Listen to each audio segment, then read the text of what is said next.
welcome to another Tea Talk video. In this video, I'm going to be going over the truth of being a writer and an author. But before I do that, I will just be discussing a few updates about myself. I know it's been a while since I've done a video, but I have been going through a lot of sudden changes in things. And for those who don't know, I have recently moved, so I'm no longer in Monroe at the moment. I am not going to say where I am because I just don't feel comfortable sharing all of that information. But where I am now, it is a more like city area, so it has been kind of hard for me to adjust to everything. But I am coping and moving on with my life.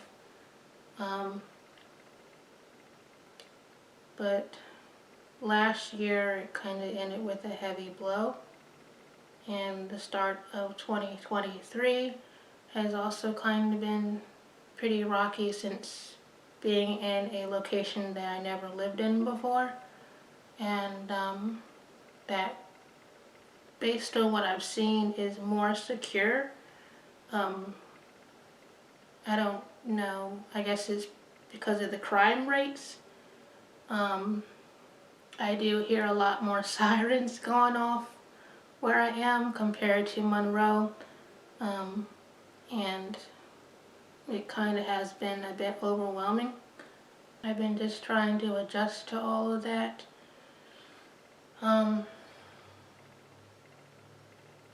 It wasn't easy for me to leave because I do like the suburbs and like the country better than the city.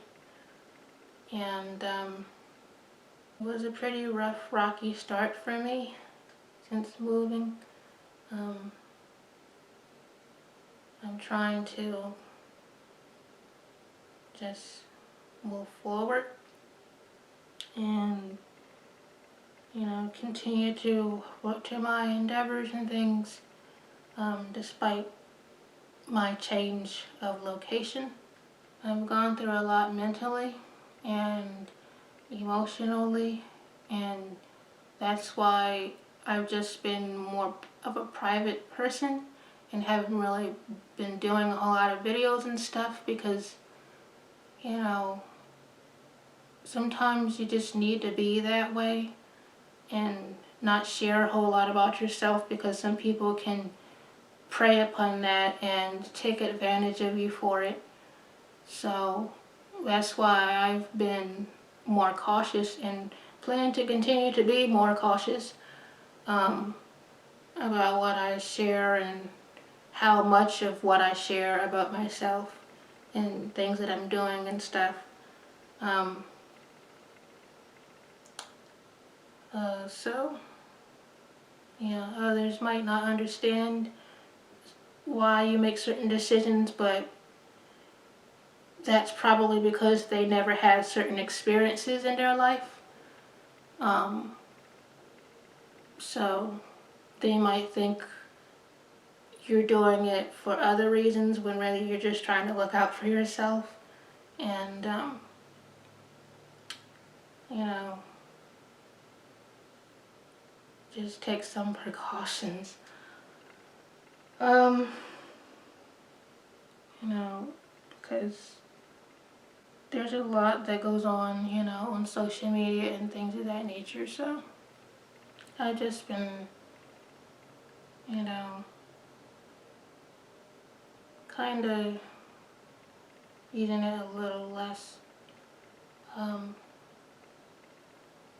being that I am a bit of a more private person by nature, and I just think it's been better for me because, you know, it's not always good to share things online all the time about yourself.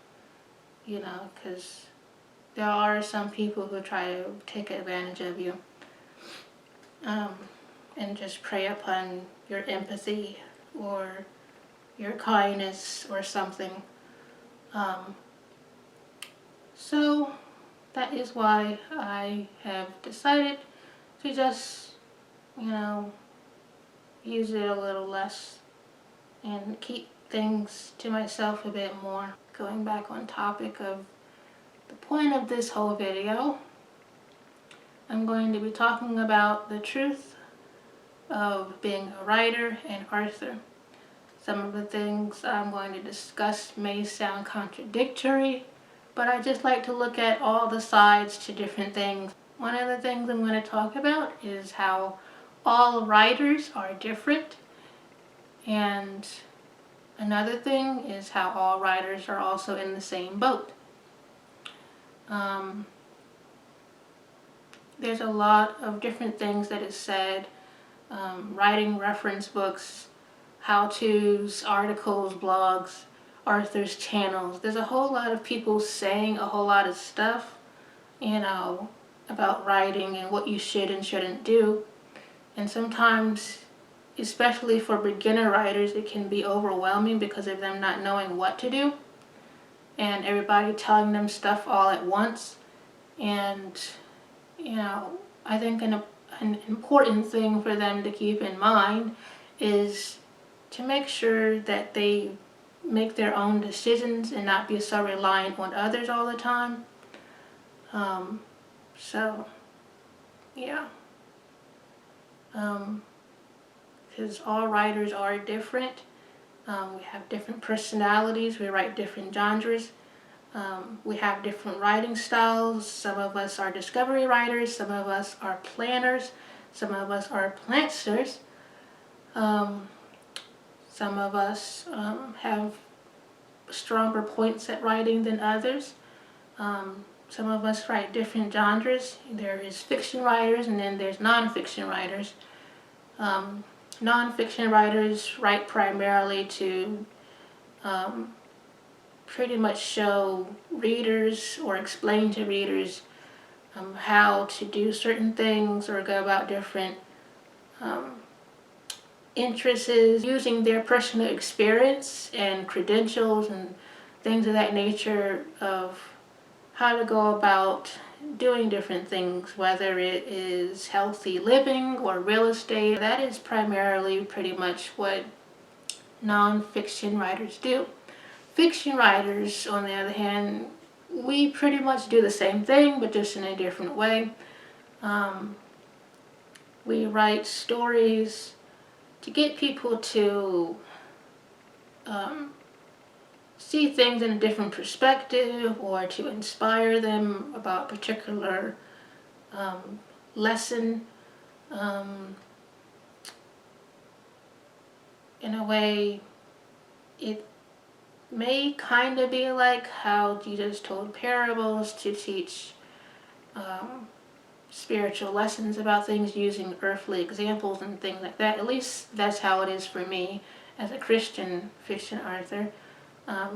I write stories based on ordinary fictional people and use stories to just give examples to inspire and be of encouragement to readers.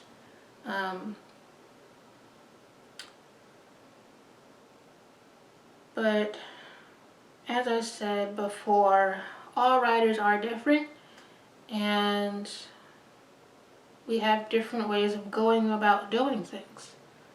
At the same time, all writers are in the same boat because we're all trying to tell a story in a certain way, whether it is a fictional story or nonfiction, because in a way nonfiction writers also tell a story just in a different way.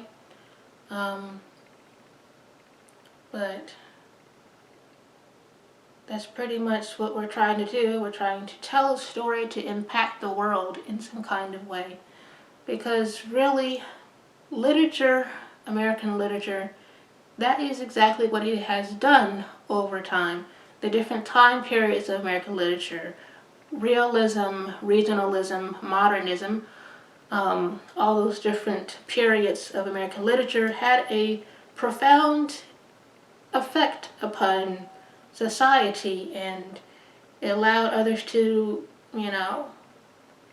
see things from different perspectives. It allowed people to realize women's rights and how African Americans were being discriminated and things of that nature over time. So stories, literature, things of that nature can have an effect on society, and it can cause changes in the world, even though some might not feel like it can, but it can, and it has over time.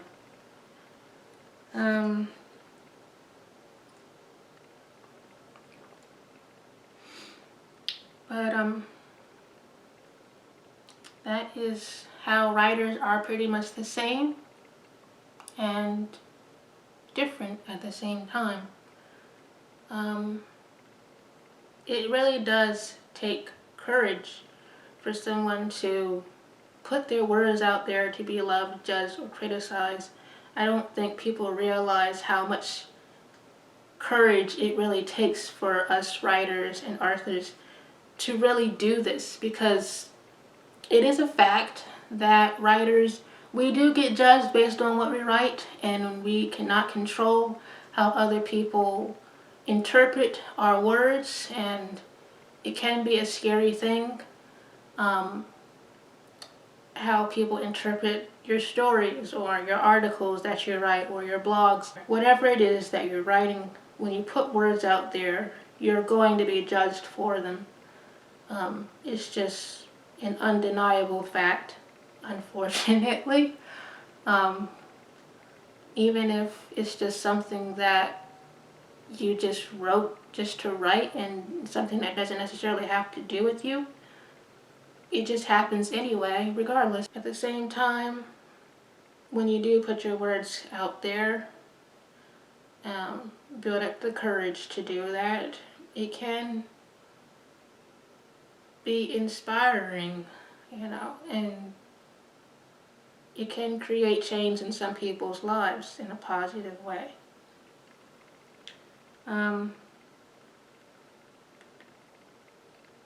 I think the fear of judgment, though, is what keeps some people from putting their words out there, because of not knowing how others are going to react when they release their books. But if it is something that you believe really needs to be said that hasn't been said, then it's probably a good idea that you put it out there.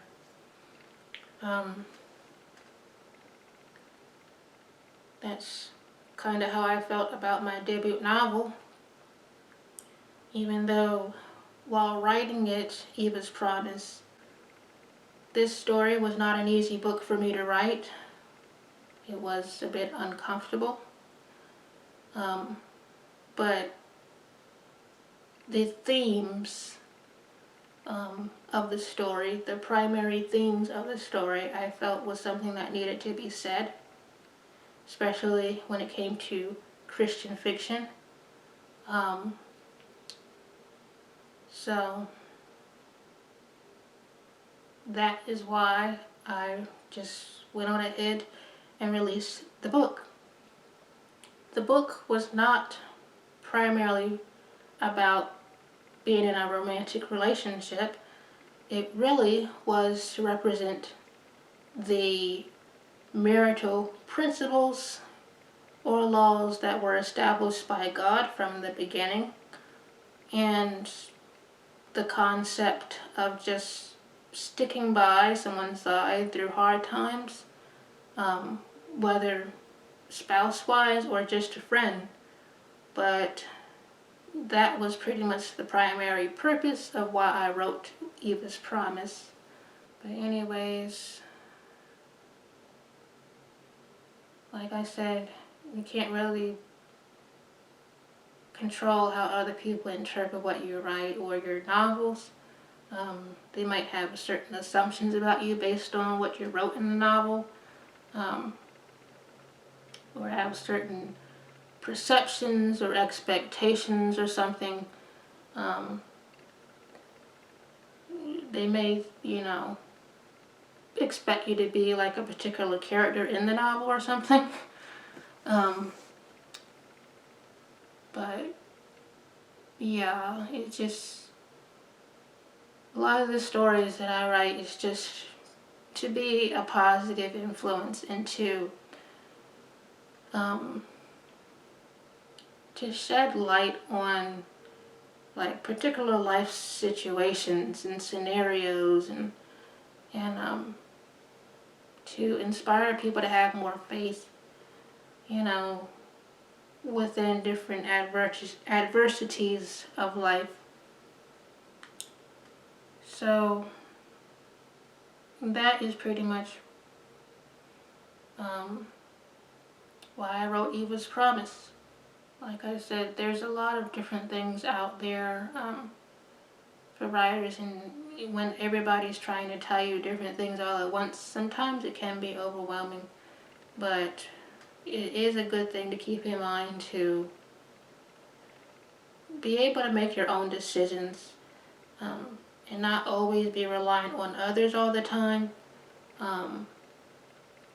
Know that it is okay to be different as a writer and to just do things your own way.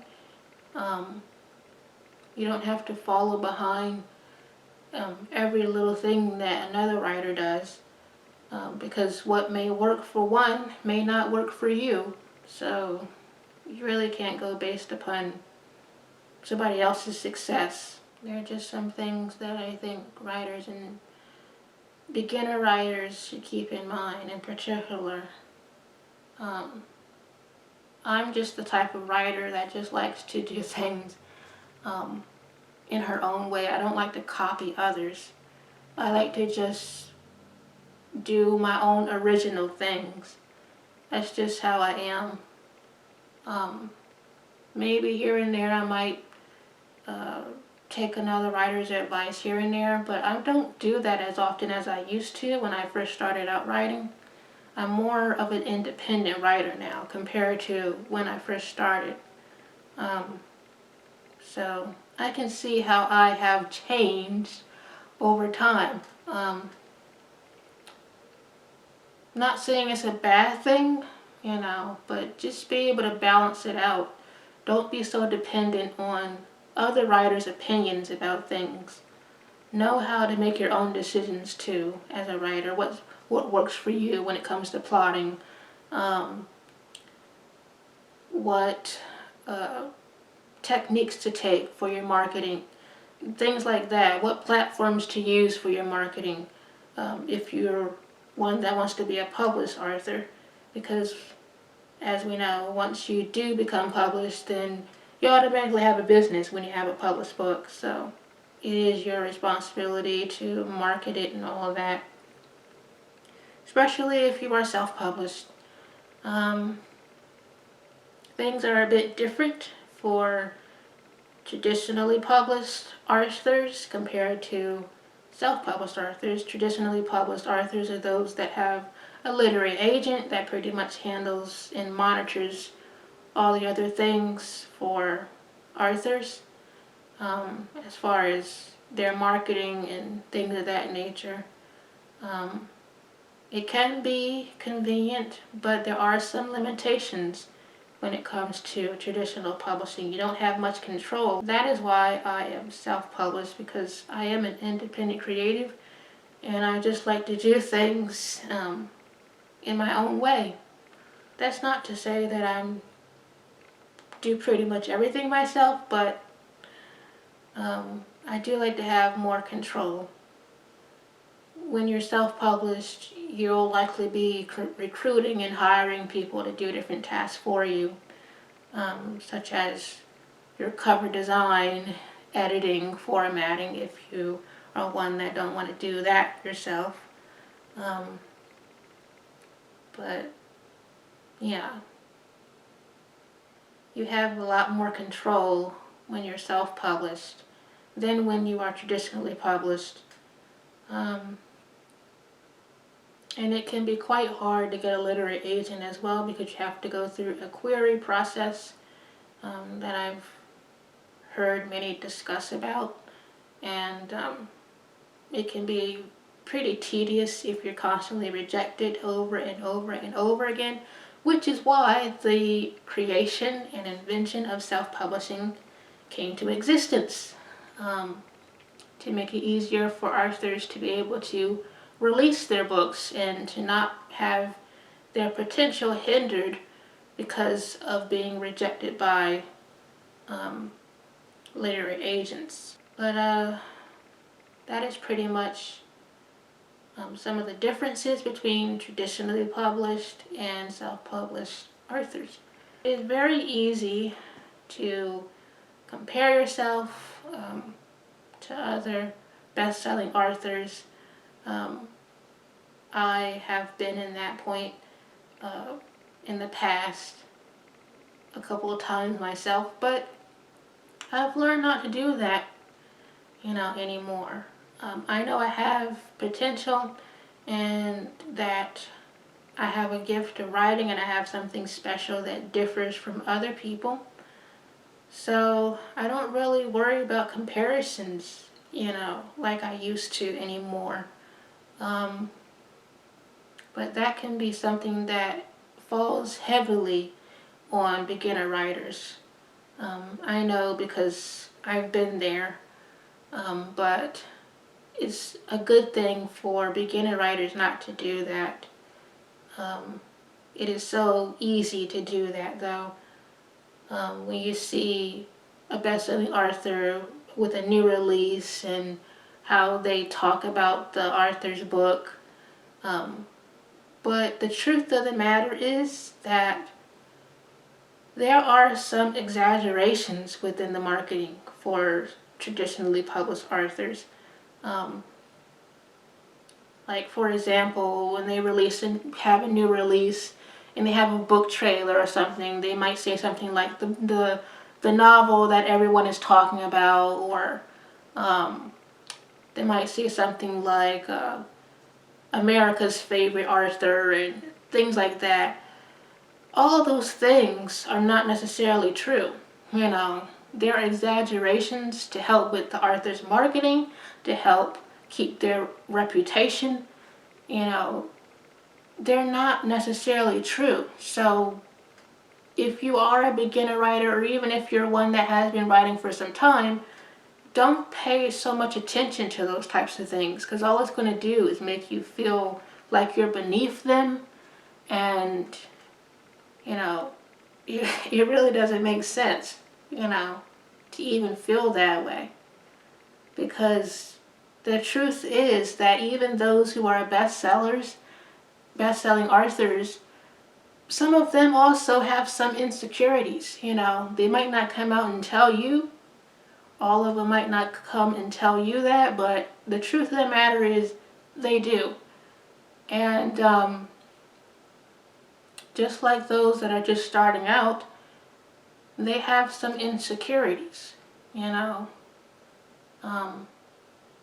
I appreciate those that are just authentic enough to actually admit that, despite being best-selling authors.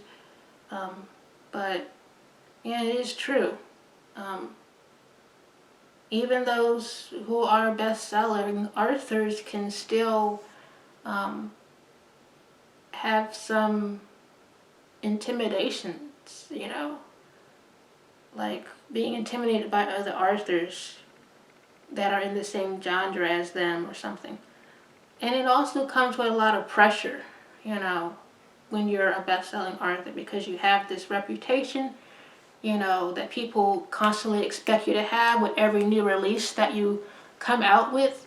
And, if you come out with something that is less than perfect, then it might make you have low self-esteem. It might have an effect on your mental health, because of people having so much pressure on you and so much expectation on you to keep a particular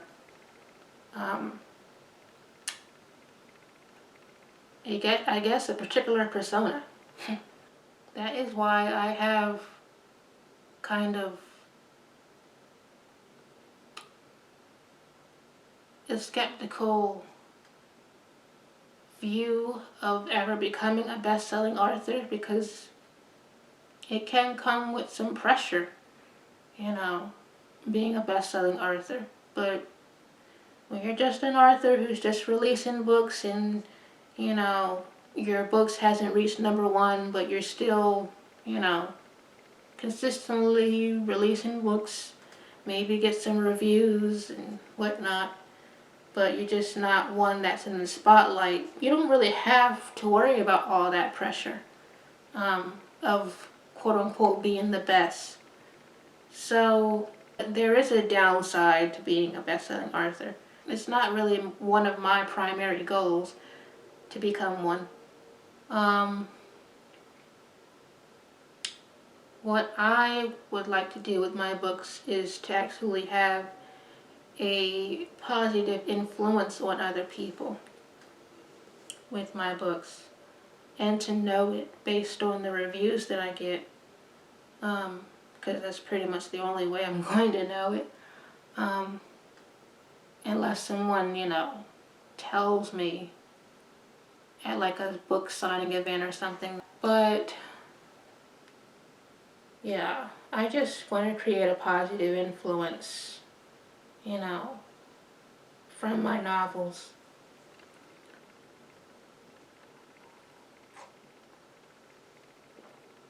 It's just really important to not compare. Comparison is the thief of joy, which I think Ben Franklin or Theodore Roosevelt, one of them, said, and it is true. When you focus on that so much, it can make the whole activity of writing less fun, because you're worried about what somebody else is doing so much, instead of just focusing on yourself. Some people, they might be intimidated by that in a way, when you're worrying about yourself more than others. But, you're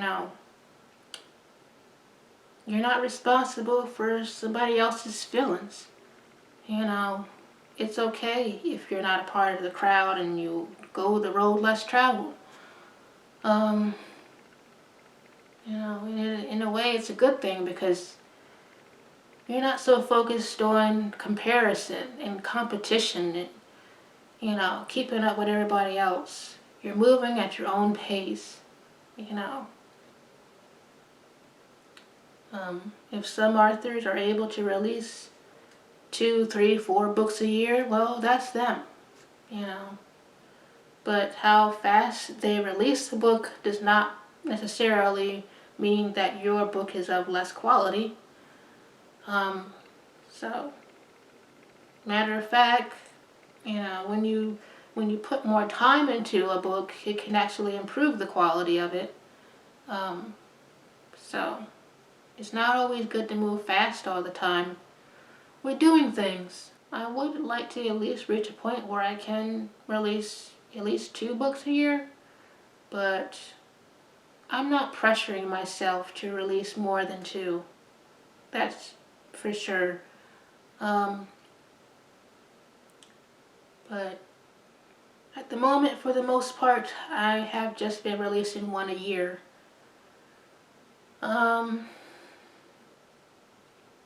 Because it does take a lot of time when it comes to novels, and especially when you're a self-published author and you're pretty much responsible for getting everything done. You might not necessarily be the one doing everything because of hiring editors and book cover designers, or somebody just helping with a certain part of your book, like the map that I got made, for example. But it is all pretty much on you. The whole organization of getting the book launch and projects done.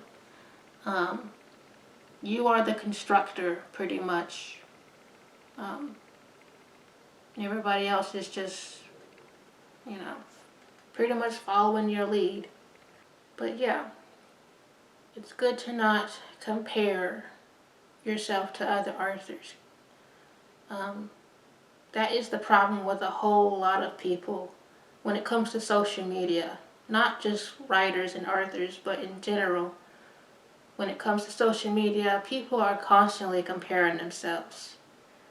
And I've just come to a point where I just don't really care to do that anymore. Because to me, it just doesn't make sense for you to allow someone who hasn't even met you in person to control how you feel, about yourself, and to have control over your thoughts and emotions. It doesn't make sense to allow yourself to be in that position, because you can't believe everything that you see online anyway when it comes to social media or YouTube. You can't believe everything. So, why allow others to control you?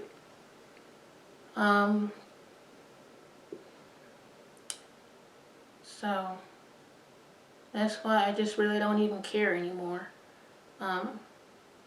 about comparing myself or competition, or worrying about what others think of me, or what they say. Because it's just a waste of energy, for one thing. You can be doing other stuff instead of constantly worrying about what's going on in somebody else's life. So that is why I am the way that I am. That is why I'm a more private person, and just, for the most part, just like to do my own thing. It's okay to be different, You don't have to be like somebody else. Some people, like I said, are intimidated by that, by the fact of you not following the crowd, but it's not your problem, It's not your problem. But anyways,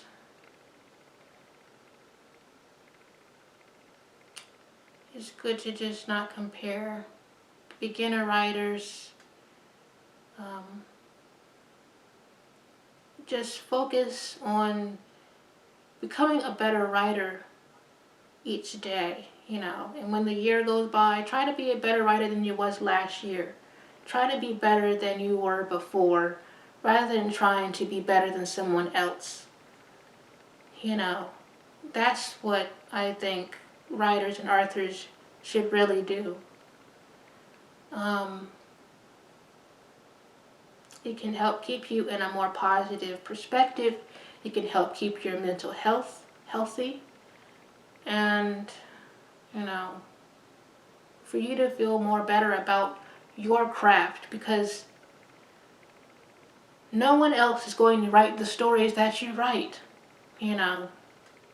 the way that you write them.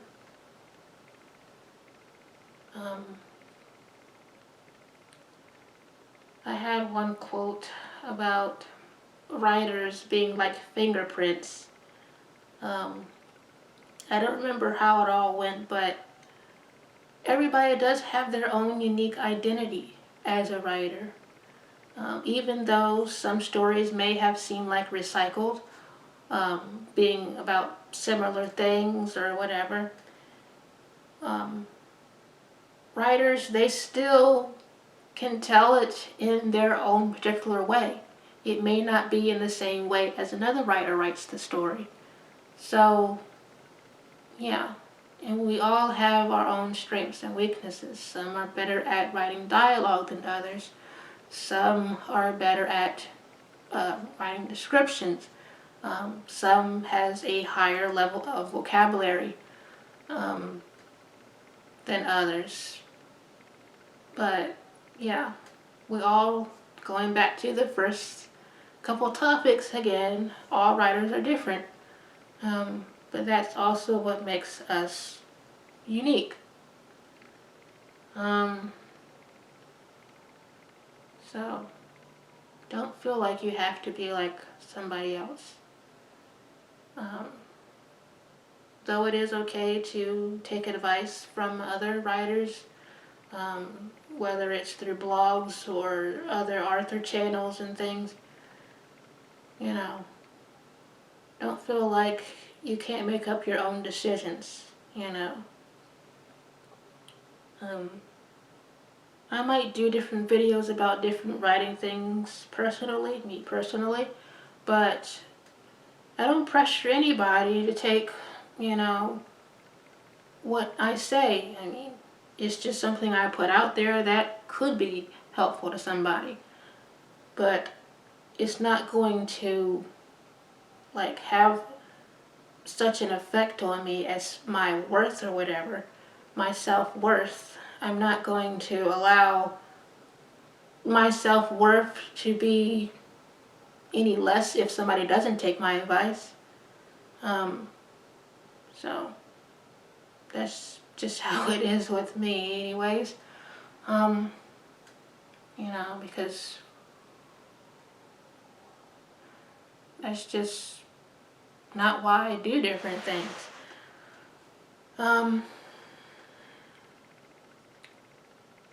And I'm just one that also doesn't really care much about the numbers when it comes to subscribers and followers on social media.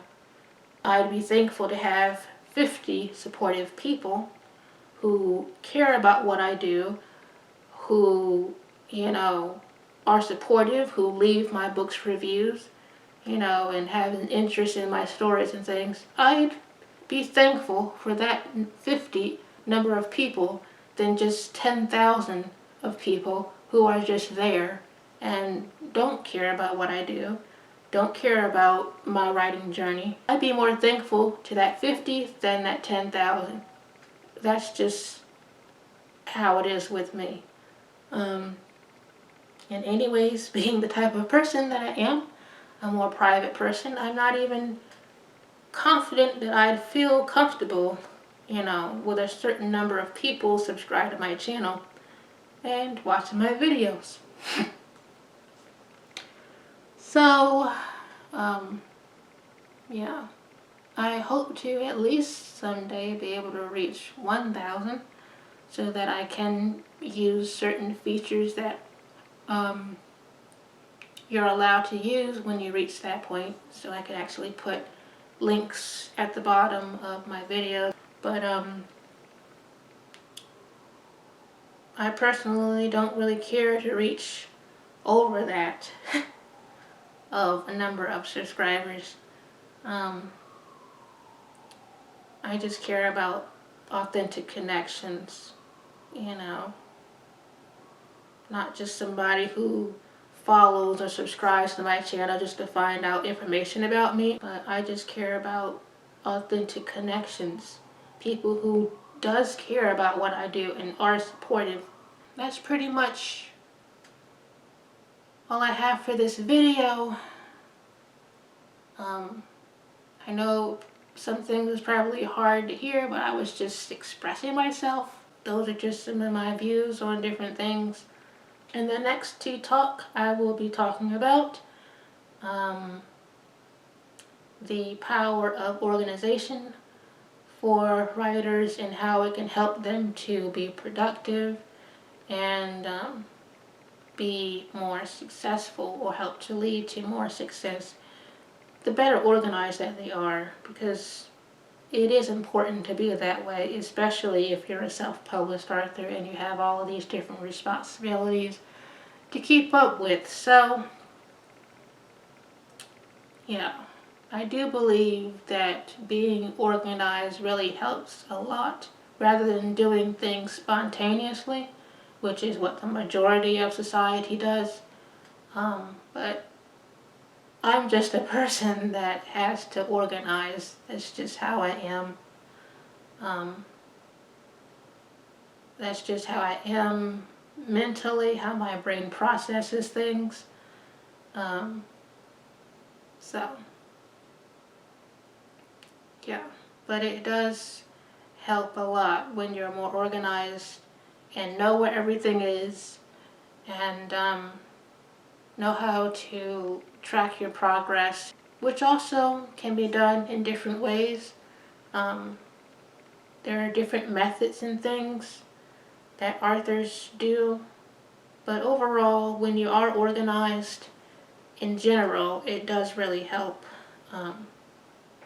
I have improved my organization a lot, and it has helped me more than how I had done things before. That's pretty much all that I have for this video, and thank you for watching.